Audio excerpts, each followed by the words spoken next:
Hello कच्चा दस के बालकों और बालिकाओं, कैसे हो आप सभी लोग। आज पढ़ने वाले हैं एसिड बेसिस और सॉल्ट का पार्ट 2 जो कि है बेसिस। एसिड्स हम लोग डिस्कस कर चुके हैं, एसिड्स की प्रिपरेशन, उनके यूजेस, उनका क्लासिफिकेशन, टाइप, सब कुछ पढ़ चुके हैं। बेसिस का पढ़ना है। देखिए बेसिस मैंने आपको बताया था वो कंपाउंड्स होते हैं जो कि हाइड्रोक्सिल आयन रिलीज करें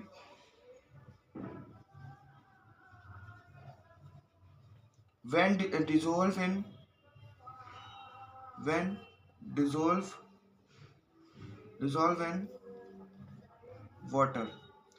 तो जब हम लोग बेसिस को वाटर के अंदर डालते हैं तो वो हमारे हाइड्रोक्सिल आयन रिलीज करते हैं और ये होते हैं हमारे बेसिस। ठीक है।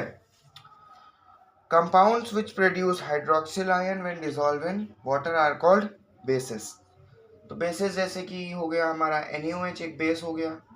इसको जब वाटर में डिसॉल्व करेंगे तो ये Na+ और OH- में ब्रेक हो जाएगा। समझ में आ रही बात। अमोनियम हाइड्रोक्साइड, ठीक है, अमोनियम आयन में और हाइड्रोक्सिल आयन में ब्रेक हो जाएगा। तो ये होते हैं हमारे कुछ बेसिस। ठीक है। अब देखिए बेसिस और एल्कलीज, बेसिस और एल्कलीज। देखिए जो बेसिस होते हैं वो वाटर के अंदर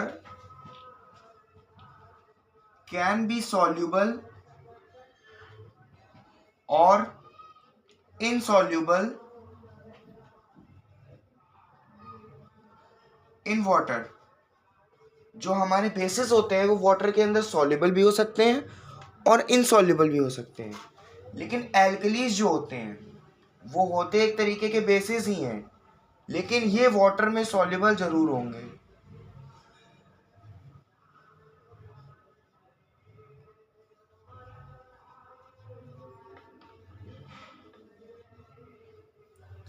ठीक है। जो हमारे एल्कलीज होते हैं वो वाटर में सॉल्यूबल जरूर होंगे। बेसिस वाटर में सॉल्यूबल हो सकते हैं, नहीं भी हो सकते, लेकिन एल्कलीज वाटर में सॉल्यूबल जरूर होंगे। और दोनों ही चीजें, दोनों ही एल्कलीज और बेसिस दोनों ही हाइड्रोक्सिल आयन रिलीज करते हैं। ठीक है। तो ये कह सकते हैं कि जितने भी एल्कलीज हैं वो बेस होते हैं, जितने भी एल्कली हैं वो बेस होते हैं, लेकिन सारे बेस एल्कली नहीं होते हैं। All alkali are bases but all bases are not alkali. क्योंकि बेस सॉल्युबल हो सकते हैं और इनसॉल्युबल भी हो सकते हैं वाटर में, लेकिन जो एल्कलीज होते हैं वो हमारे वाटर्स में सॉल्युबल जरूर से जरूर होंगे। ये बात समझ में आई। देखिए टाइप्स बेसिस की, बेसिस को भी क्लासिफाई करा गया है। तो बेसिस के टाइप्स देखते हैं। सबसे पहला टाइप हो गया हमारा स्ट्रॉन्ग बेस। दूसरा टाइप हो गया वीक बेस। स्ट्रॉन्ग बेस और वीक बेस। स्ट्रॉन्ग बेस यानी कि जो ज्यादा हाइड्रोक्सिल आयन रिलीज करे और वाटर के अंदर आसानी से डिसोसिएट हो जाए। और वहीं हमारा वीक बेस जो आसानी से वाटर के अंदर डिसोसिएट ना होए और हाइड्रोक्सिल आयन जल्दी रिलीज नहीं करेगा। जैसे कि हमारा NaOH एक स्ट्रॉन्ग बेस है, वहीं हमारा कैल्शियम हाइड्रोक्साइड ये एक वीक बेस है ना। तो ये होता है कि जो जल्दी डिसोशिएट हो जाते हैं, जल्दी ब्रेक हो जाते हैं वाटर के अंदर बेसिस, वो स्ट्रॉन्ग बेस होते हैं, और जो जल्दी नहीं होते हैं वो हमारे वीक बेसिस होते हैं। ठीक है। ये हो गए on the basis of strength, strength के बेसिस पे कि कौन सा जल्दी हो रहा है कौन सा नहीं हो रहा है। दो टाइप के बेस हो गए, स्ट्रॉन्ग और वीक बेस। अब on the basis of acidity, आपको याद होगा कि एसिड्स के अंदर एक टर्म पढ़ाया था बेसिसिटी। बेसिसिटी मतलब कितने हाइड्रोजन या कितने हाइड्रोनियम आयन वो एसिड रिलीज कर रहा है जब उसको वाटर में डिसोशिएट करते हैं। वो होती है एसिड की बेसिसिटी, और बेसिस की होती है एसिडिटी। एसिड्स की बेसिसिटी, बेसिस की एसिडिटी। तो एसिडिटी क्या होगी, कितने हाइड्रोक्सिल आयन एक बेस रिलीज कर रहा है जब वो वाटर में मिलाया जा रहा है। तो एसिडिटी क्या होती है, number of hydroxyl ions released when dissolved in water। ये बात समझ में आई? Number of hydroxyl ion release when dissolve in water are called acidity. ठीक है, तो एसिडिटी के बेसिस पे मोनोबेसिक, मोनो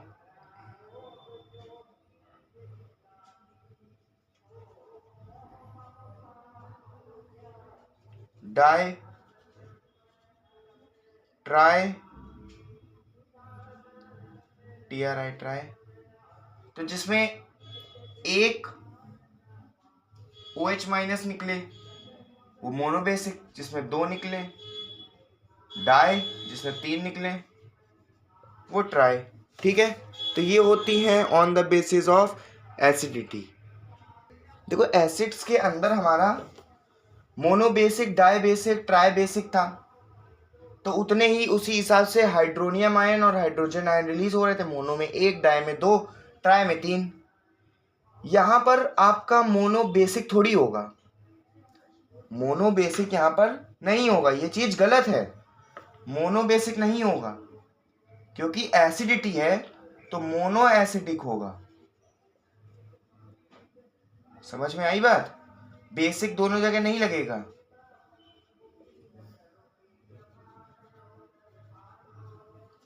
तो कितने OH माइनस रिलीज हो रहे हैं वो होती है उसकी एसिडिटी। तो एसिडिटी के बेसिस पे 3-4 टाइप होते हैं ये आपके। क्लासिफिकेशन समझ में आया? Strong base, weak base, monoacidic, diacidic, triacidic, और उसके आगे फिर अगर 4 निकलेंगे तो पॉली, टेट्रा, वैसे वैसे करके, है ना। अब आते हैं प्रिपरेशन पर, बेसिस की प्रिपरेशन पर।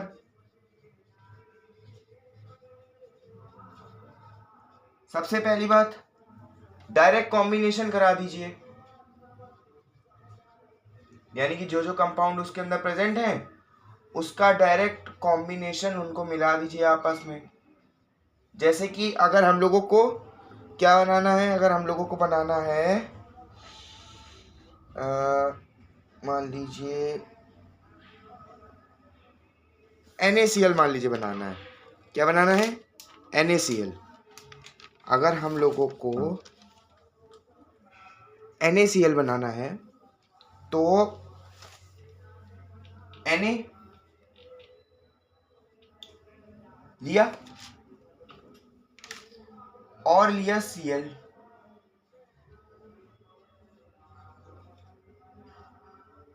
ये मिला, है ना। और NaCl हमारा क्या होता है? सॉल्ट होता है। तो अगर NaCl बनाना है उसके अंदर क्या क्या प्रेजेंट है? सोडियम, क्लोरीन, उसका रिएक्शन आपस में करा दीजिए, मिल जाएगा हम लोगों को सोडियम क्लोराइड, जो कि हमारा सॉल्ट है। दूसरा मेथड, हम लोग मेटल को ऑक्सीजन के साथ अगर रिएक्ट करा देंगे तो बेस मिल जाएगा।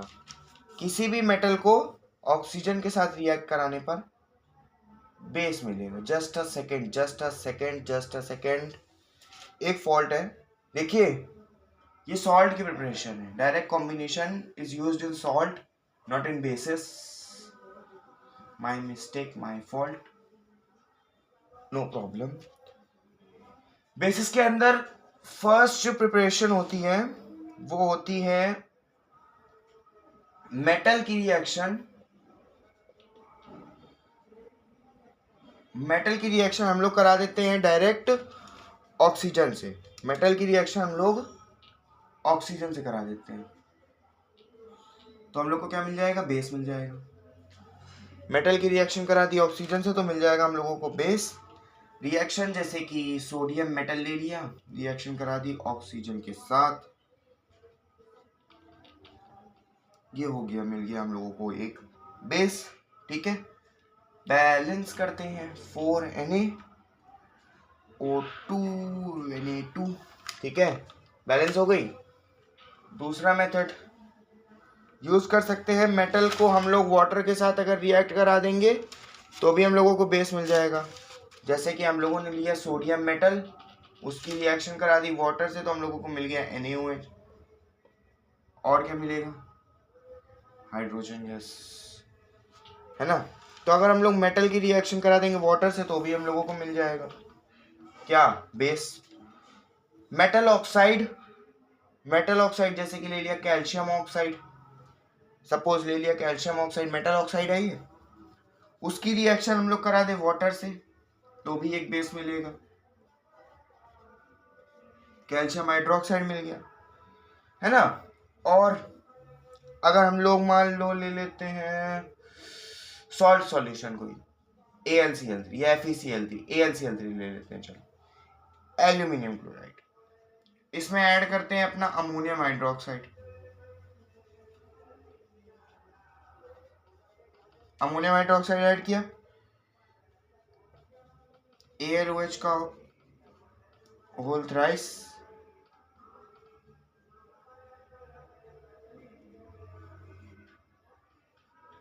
अमोनियम क्लोराइड, ये है हमारा PPT और बेस, तो 3 ठीक है। तो देखिए ऐसे ऐसे भी इसकी प्रिपरेशन हो सकती है बेसिस की। एल्यूमिनियम क्लोराइड की रिएक्शन हम लोग करा दे रहे हैं अमोनियम हाइड्रोक्साइड से तो भी बेस मिल जाता है। और 4 ये हो गई।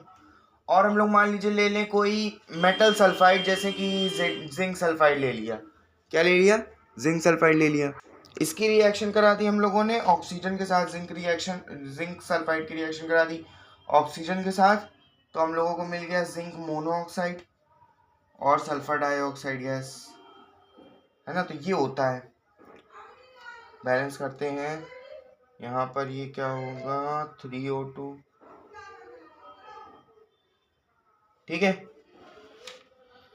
तो अगर जिंक सल्फाइड की रिएक्शन हम लोग ऑक्सीजन के साथ करा दे तो भी हम लोग को जिंक मोनोऑक्साइड मिलता है। तो ये कुछ मेथड्स होते हैं जिनसे हम लोग बेसिस का प्रिपरेशन कर सकते हैं, ठीक है। बेसिस का प्रिपरेशन करने के ये कुछ मेथड्स होते हैं जो कि आपको आने चाहिए। अब देखिए प्रॉपर्टीज बेसिस की प्रॉपर्टीज,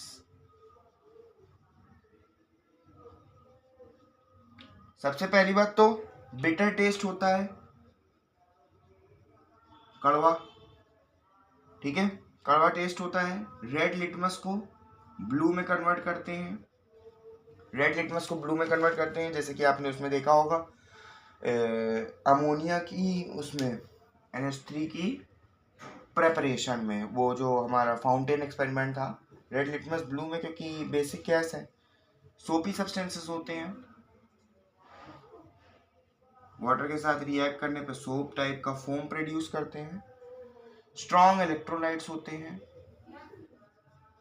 स्ट्रॉन्ग इलेक्ट्रोलाइट्स यानी कि हाई एनर्जी इलेक्ट्रिसिटी कंडक्ट करवाते हैं अपने अंदर से, ठीक है। इलेक्ट्रिसिटी जल्दी कंडक्ट होती है इनके अंदर से और ये जल्दी ब्रेक हो जाते हैं। जैसे हमारा सोडियम हाइड्रोक्साइड है, उसके अंदर मान लो इलेक्ट्रिसिटी पास कराई तो मिल जाएगा सोडियम यानी कि Na+ और हाइड्रोक्साइड, हाइड्रोक्सिल आयन यानी कि OH-, ठीक है। केमिकल प्रॉपर्टीज, अगर हम लोग किसी बेस को लेते हैं,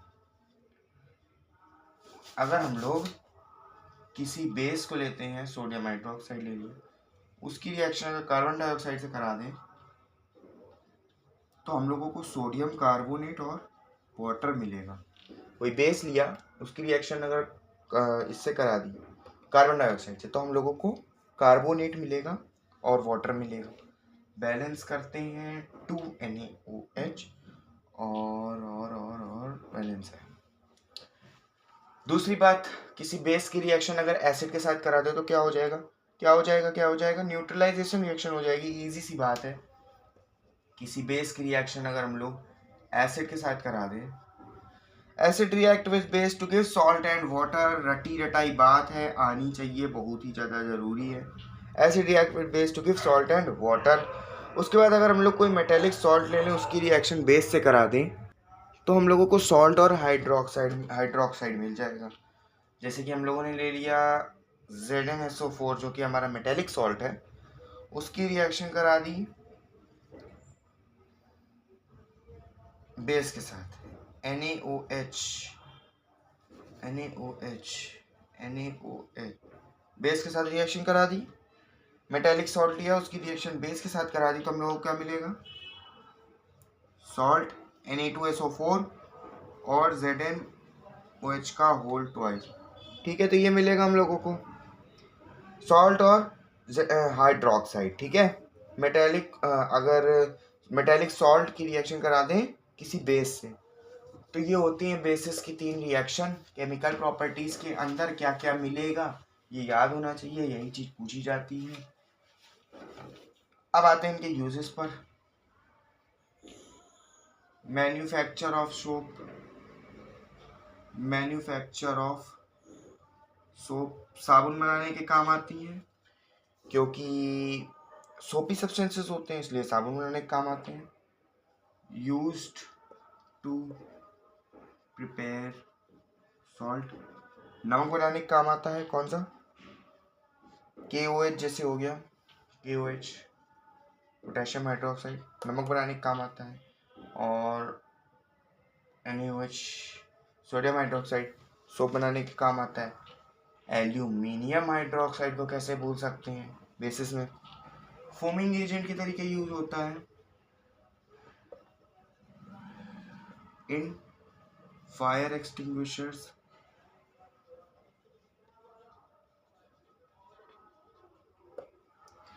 फायर एक्सटिंग्विशर्स जो आग बुझाने वाली फोम होते हैं, उसके अंदर से फोम निकलता है, तो वो एल्यूमिनियम हाइड्रोक्साइड की वजह से फोम निकलता है।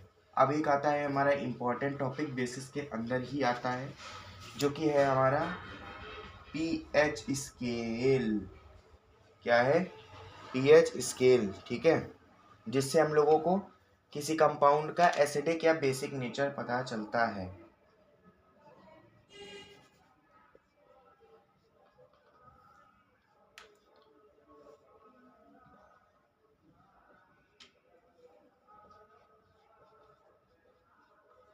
इधर इधर पर्पल कलर होता है। ठीक है, नेचर कैसे कैसे बढ़ता है वो देख लीजिए।